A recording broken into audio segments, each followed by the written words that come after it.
શું તમને લોકોને સમયસર સાંજે ઊંઘ નથી આવતી, પડખા ફર્યા કરવા પડે છે, ઊંઘ આવે તો ઉડી જાય છે, અથવા તો એકવાર ઊંઘ ઉડી ગયા પછી બીજી વખત ઊંઘ લાવવા માટે પુષ્કળ મથામણ કરવી પડે છે?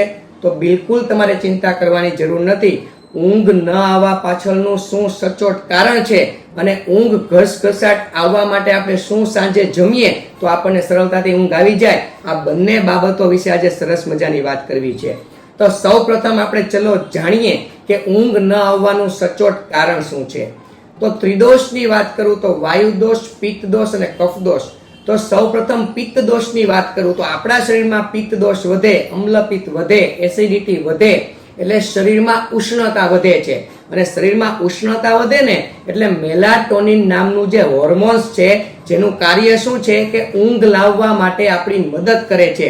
એ મેલાટોનિનનું જે હોર્મોન્સ છે એનું સ્તર ઘટે છે, પરિણામે આપણને ઊંઘ નથી આવતી અને આપણા શરીરમાં પિત્ત દોષ વધે એટલે આપણને ઊંઘ આવે તો તરત ઉડી જાય છે, કટકે કટકે ઊંઘ આવે છે, અથવા તો એક વખત ઊંઘ ઉડ્યા પછી બીજી વખત લાવવા માટે આપણે ખૂબ મથામણ કરવી પડે છે.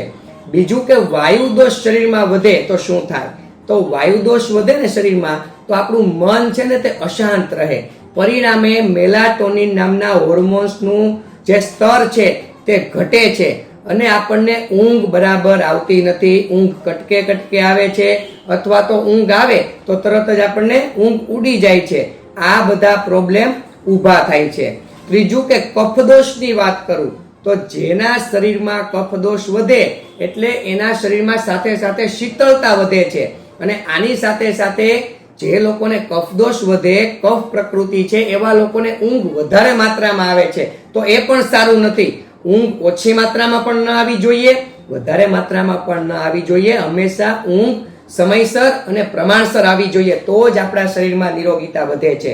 તો સૌપ્રથમ આપણે આપણા ત્રિદોષને શમ કરવા પડશે. હવે આપણે સાંજે એવું શું જમી શકીએ છીએ અને આપણા ત્રિદોષ સમ ન હોય તો એને કઈ રીતે સમ રાખી શકીએ છીએ એના વિશે વાત કરું. તો સૌપ્રથમ આપણા પૂર્વજોને આપણે યાદ કરીએ કે આપણા પૂર્વજો, આપણા દાદા પરદાદાને પૂછજો કે એને ક્યારેય ઊંઘ નથી આવી એવું બન્યું છે, અથવા તો એને ઊંઘ લાવવા માટે દવાઓનો સહારો લીધો છે? એનો જવાબ ના, ના અને ના જ આવશે. કેમ કે પહેલાના જમાનાના ખોરાક વિશે આજે વાત કરું તો આયુર્વેદમાં એક કહેવત છે કે સવારનું શિરામણ દહીં સાથે અને સાંજનું વાળું દૂધ સાથે. એની પાછળનું આ પણ એક કારણ છે કે દૂધ છે ને સારી ઊંઘ લાવવા માટે તમારી મદદ કરે છે, કારણ કે એમાં ટ્રિપ્ટોફેન નામનું એમિનો એસિડ રહેલું છે જેનું કાર્ય સેરાટોનિન અને મેલાટોનિન નામના હોર્મોન્સને તે ઉત્પન્ન કરવાનું કાર્ય કરે છે. તો સેરાટોનિન છે તે મૂડ સ્વેલિંગ એટલે અરુચિ, બેચેની, મંદાગ્નિ આ બધું દૂર કરે અને તમને હંમેશા આનંદિત રાખે છે. પરંતુ જે મેલાટોનિન નામનું હોર્મોન્સ છે તે તમને ઊંઘ લાવવા માટે તમારી મદદ કરે છે. એટલે દૂધમાંથી જો આપણને સરસ મજાની ઊંઘ મળી રહેતી હોય તો સાંજનું વાળું આપણે દૂધ સાથે કરવું જોઈએ. બીજું કે ખીચડી. તો ખીચડી કયા બે વ્યંજનોમાંથી બને? તો કે મગ અને ચોખામાંથી ખીચડી બને. તો મગ છે ને એમાં પ્રોટીનનું પ્રમાણ પણ સારી માત્રામાં રહેલું છે અને થોડા ઓછા પ્રમાણમાં પણ એમાં ટ્રિપ્ટોફેન નામનું એમિનો એસિડ પણ રહેલું છે.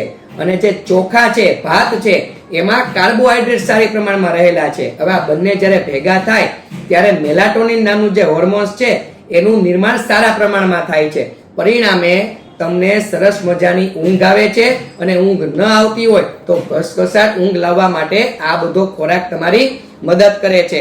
એટલે સાંજનું વાળું આપણે ખીચડી સાથે પણ કરવું જોઈએ. ખીચડી ભાખરી કે ખીચડી રોટલી કે શાક રોટલી ખીચડી આવું કાંઈ પણ તમે જમી શકો છો, પરંતુ ખીચડી સાથે પણ તમારે ભોજન ક્યારેક કરવું જોઈએ.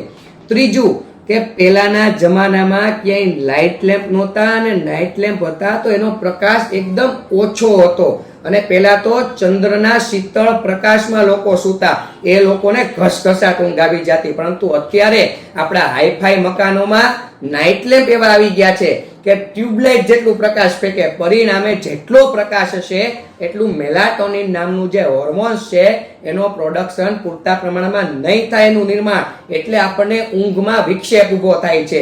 એટલે આપણે જો ઊંઘ લાવવી હોય તો બને ત્યાં સુધી રૂમમાં અંધારું હોવું જોઈએ, તો તો જ એ મેલાટોનિન નામનું હોર્મોન્સ છે તે પૂરતા પ્રમાણમાં એક્ટિવ થશે અને તમને ઘસઘસાટ ઊંઘ આવી જશે.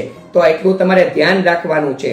હવે આપણે થોડીક ઔષધિ વિશે વાત કરીએ. તો જે લોકોને વાયુ દોષ, પિત્ત દોષ અને કફ દોષ આ ત્રણેય દોષ હોય, અથવા તો કોકને વાયુ દોષ હોય, અથવા તો કોકને ખાલી પિત્ત હોય, અથવા કોકને ખાલી કફ દોષ હોય, તો આપણે એનો રસ્તો સરસ મજાનો કરી શકીએ છીએ.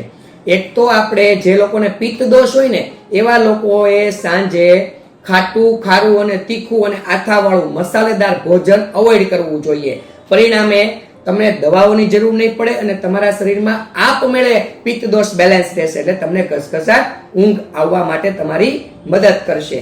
બીજું કે જે લોકોને વાયુ દોષ વધ્યો છે એવા લોકોએ વધારે પ્રમાણમાં વાયુ વધે એવા કઠોળ રાત્રે નહીં ખાવાના, બટેટા અવોઇડ કરવાના, તીખું, તળેલું, આથાવાળું, ફાસ્ટ ફૂડ, જંક ફૂડ સાંજના ભોજનમાં અવોઇડ કરવું જોઈએ. પરિણામે તમારો વાયુદોષ કંટ્રોલ રહે એટલે તમને ઊંઘ લાવવા માટે મેલાટોનિન નામનું હોર્મોન્સ તમારી મદદ કરશે, સપ્રમાણ એક્ટિવ થશે એટલે તમને ઊંઘ સારી માત્રામાં આવશે. અને કફદોષ માટે કે જે લોકોને કફદોષ વધ્યો છે ને વધારે પ્રમાણમાં ઊંઘ આવે છે, વધારે પ્રમાણમાં શરીરમાં શીતળતા ઉત્પન્ન થાય છે, તો તમારે મીઠાઈ છે, ખાંડ છે, ગોળ છે, મેંદો છે, આર્ટિફિશિયલ પીણાઓ છે, ઠંડા પીણા, આ બધું અવોઇડ કરવું પડશે. તો જ તમારો કફદોષ કંટ્રોલમાં રહેશે.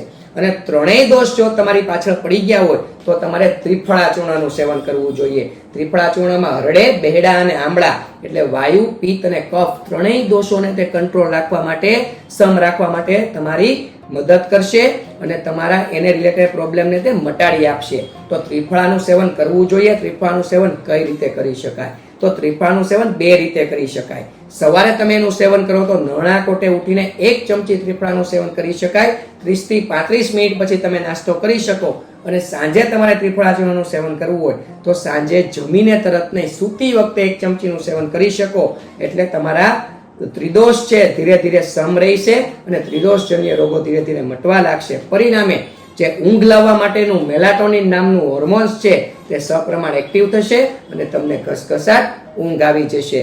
રાત્રિના સમય દરમિયાન ક્યારેય પણ મોબાઈલમાં એક ધારું રહેવાનું નથી, કારણ કે મોબાઈલની સ્ક્રીન ઉપરની જે લાઇટ છે એ પણ મેલાટોનિન નામના હોર્મોન્સને એક્ટિવ થવા દેતું નથી અને એમાં વિક્ષેપ ઊભો થશે એટલે અનિદ્રા નામનો રોગ ઊભો થશે. અનિદ્રા નામનો રોગ ઊભો થશે એટલે શરીરમાં અનેક નાના મોટા રોગો ઊભા થશે. ખાસ કે જે લોકોને કબજિયાતની સમસ્યા છે અને શરીરમાં વાયુ ઉત્પન્ન થાય છે અને એને ઊંઘ નથી આવતી એવા લોકોએ હરડેનું સેવન કરવું જોઈએ. હરડેને સાંજે સૂતી વખતે 1 ચમચીનું સેવન કરી શકાય છે. એટલે ઊંઘ ન આવી, કારણ વગરની ઊંઘ ન આવે તો આ પ્રકારના પ્રયોગ કરવાથી તમને ઊંઘ આવી જશે. અને બીજું કે જે લોકોને બોડીમાં કોઈ પણ પ્રકારનું બેક્ટેરિયલ ઇન્ફેક્શન, વાયરલ ઇન્ફેક્શન છે અથવા તો કોઈ પણ પ્રકારના જટિલ રોગોથી શરીર ઘેરાઈ ગયું છે, એને રિલેટેડ ઊંઘ નથી આવતી, તો સૌપ્રથમ એ જટિલ રોગોને મટાડવાની કોશિશ કરીએ તો એનું મૂળ મટી જાય તો એને એની આપમેળે ઊંઘ આવવા મળશે. આપ સૌને મારા પ્રણામ. જય ધન્વંતરી.